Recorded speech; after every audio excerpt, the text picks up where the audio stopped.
আগামীকাল দ্বিতীয় পর্যায়ের নির্বাচন। রাজ্যের অন্যান্য 4টি লোকসভা সমষ্টির সঙ্গে শিলচরেও আগামীকাল অনুষ্ঠিত হবে দ্বিতীয় পর্যায়ের নির্বাচন। ইতিমধ্যে নির্বাচনের জন্য সম্পূর্ণভাবে প্রস্তুত হয়েছে কাছাড় জেলা প্রশাসন। এটি হচ্ছে শিলচর রামনগরস্থিত আইএসবিটির দৃশ্য।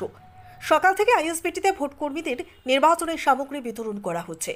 ইভিএম এবং অন্যান্য সামগ্রী নিয়ে ভোট কেন্দ্রে রওনা হয়েছেন প্রিসাইডিং এবং পোলিং আধিকারিকরা। এবারে শিলচর লোকসভা সমষ্টির মোট ভোটার সংখ্যা হল 13,51,496 জন। এর মধ্যে পুরুষ ভোটারের সংখ্যা 6,76,331 জন, মহিলা ভোটারের সংখ্যা 6,75,141 জন, তৃতীয় লিঙ্গের ভোটারের সংখ্যা 24 জন। এবার নির্বাচনের জন্য শিলচরে মোট 1,551টি ভোট কেন্দ্র স্থাপন করা হয়েছে। এই ভোট কেন্দ্রের মধ্যে 210টি কেন্দ্র সম্পূর্ণরূপে মহিলা পরিচালিত বলে জানা গেছে। শিলচর লোকসভা সমষ্টিতে অন্তর্ভুক্ত হয়েছে 7টি বিধানসভা সমষ্টি।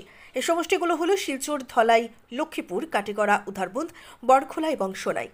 ইতিমধ্যে গতকাল লক্ষ্মীপুর, কাটিগড়া এবং ধলাইয়ের 610টি ভোট কেন্দ্রে রওনা হয়েছেন ভোটকর্মীরা।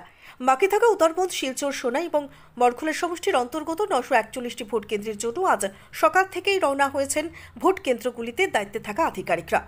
শিলচর লোকসভা সমষ্টিতে ভোট গ্রহণের জন্য মোট 7,172 জন ভোটকর্মী নিয়োজিত করা হয়েছে।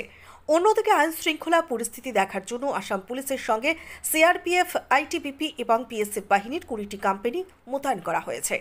আগামীকালের নির্বাচন সুন্দর এবং সুষ্ঠুভাবে পরিচালিত করতে যথেষ্ট তৎপর রয়েছে কাছাড় জেলা প্রশাসন। ব্যুরো রিপোর্ট, নিউজ অবিকল।